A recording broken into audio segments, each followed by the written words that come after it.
What's going on, everybody? It's your boy Mark of MMH. How's everyone doing today? I hope you are doing well. I wanted to talk a little bit about my experience with the Nassau County Police Department earlier this week. Now, I had planned to talk about this topic already, but before I even start on the topic, I definitely want to say rest in peace to Tyre Nichols. I hope that his family finds peace and justice. And I know that it's a really tough situation to find yourself in. I was considering adding a little bit of stuff from that particular case into this video, but because the details are developing, I don't know enough about it. I'm just going to kind of mention my situation that I went through and how it made me feel watching the video of what happened to him. So obviously, when I saw the video, I was like, here we go again. Another one of these situations. But it really brought me back to Tuesday. Tuesday, I got in my car. I was headed home. I was not too far from home. And then all of a sudden, I see police lights and sirens behind me. And I was like, I wonder what this could be for. And I know some people out there have experienced that feeling too, of not knowing what you're being pulled over for and feeling like, I hope this is a situation where I can get home. So I pulled over, and then the first police officer approached my window. I rolled down the window. The first thing that he said was, "Is this your car?" And mind you, I don't have a brand new car. My car is like 8 years old. Nothing special about it. Everything is up to date. Registration up to date. Inspection. It has the plates on it and everything. So nothing outstanding or no outstanding reason to pull me over. I wasn't speeding. I wasn't swerving. I wasn't drinking and driving. I wasn't doing anything that would cause for me to be pulled over. So I told him, like, yes, it is my car. Is there a reason why you've pulled me over? He's like, license and registration. So I give him the license. And then all of a sudden, another police car that was heading the other way turns around and then comes up on the side of my car. Another one comes up behind my car. So now there's three cars, and I'm like, this is about to be a situation. So one of the officers comes out of the other car and goes to my passenger side window, knocks on the window, and then this one is telling me, um, "Can you open the window for my colleague so he can search the car?" So in this type of situation, my first thing that I'm thinking in my head is, what did I do and why does he need to search the car for?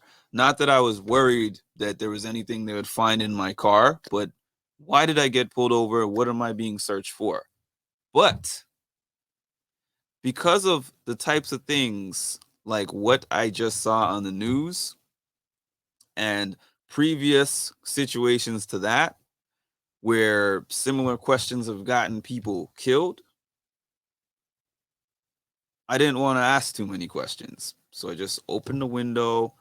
Another one comes. They check the car. They search the car. Meanwhile, more cars are pulling up. And I'm saying to myself, I'm not hostile. I'm not resisting anything, doing the things that they're asking me to do. So why is this looking like you needed backup for me? I don't really understand what's going on here.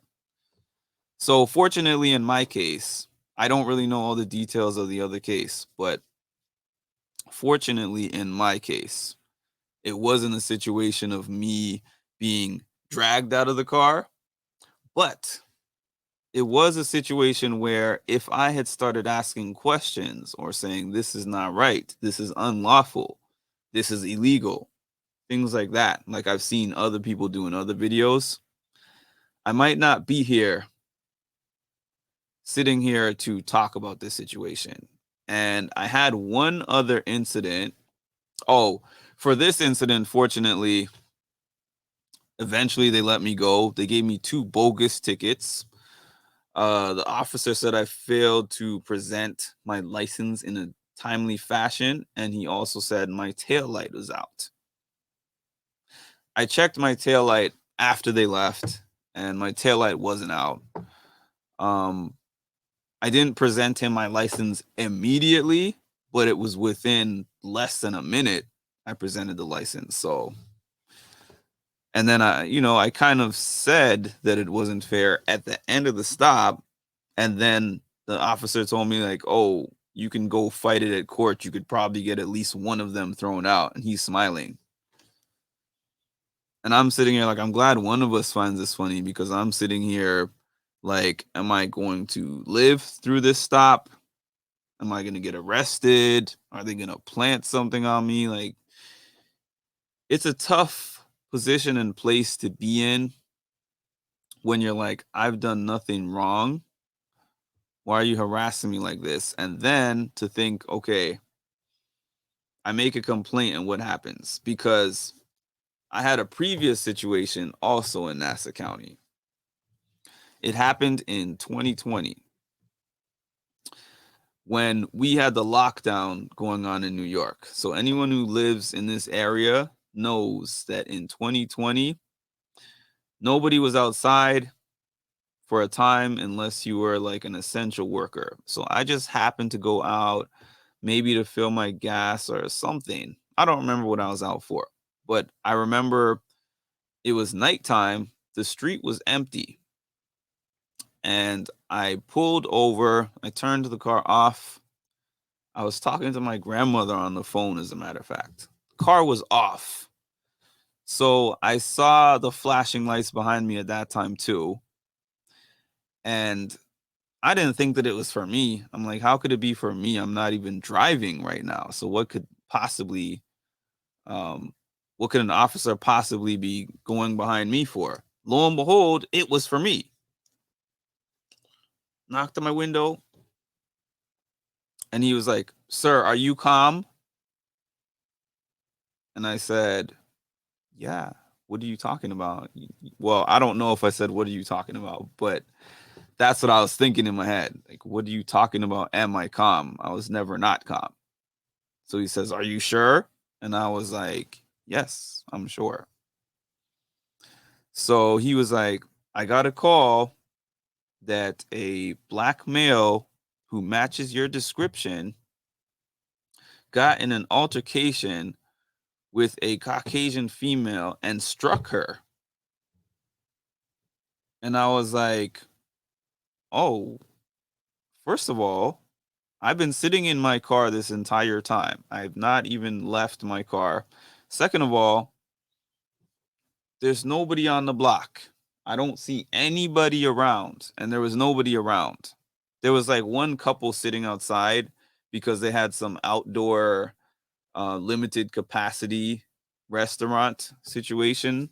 But aside from them, nobody was outside. So then more cars start pulling up, more cop cars start pulling up.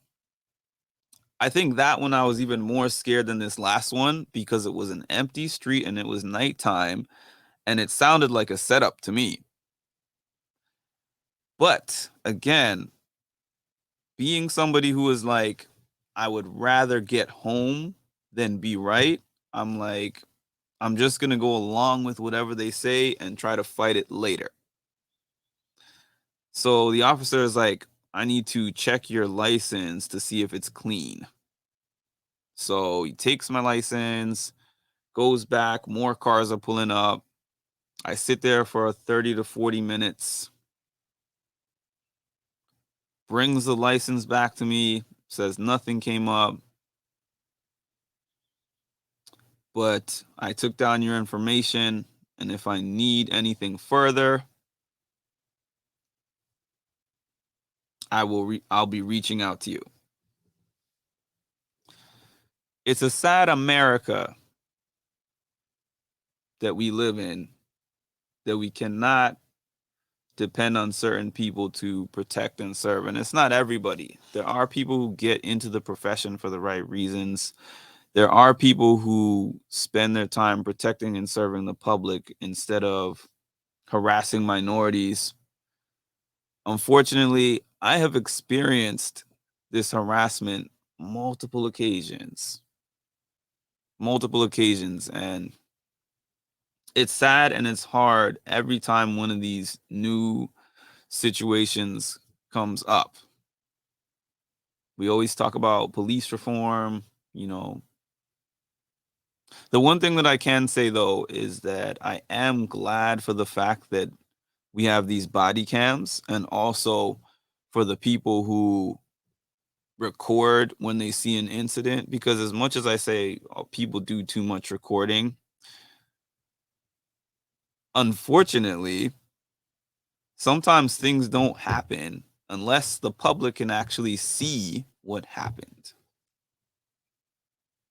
Because otherwise, they would just bury it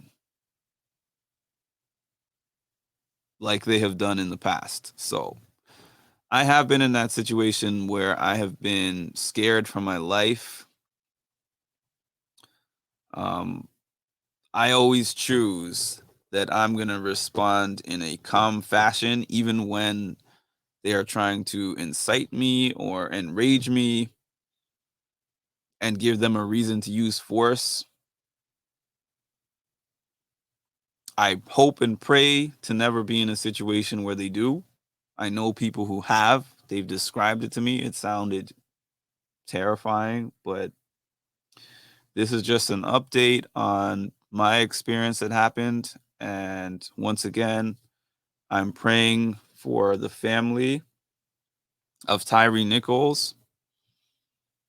And I hope that everyone else who has felt a way and been affected by the situation, the videos, and everything that's here now and everything that's going to come later, that I hope that you find peace as well. Signing off.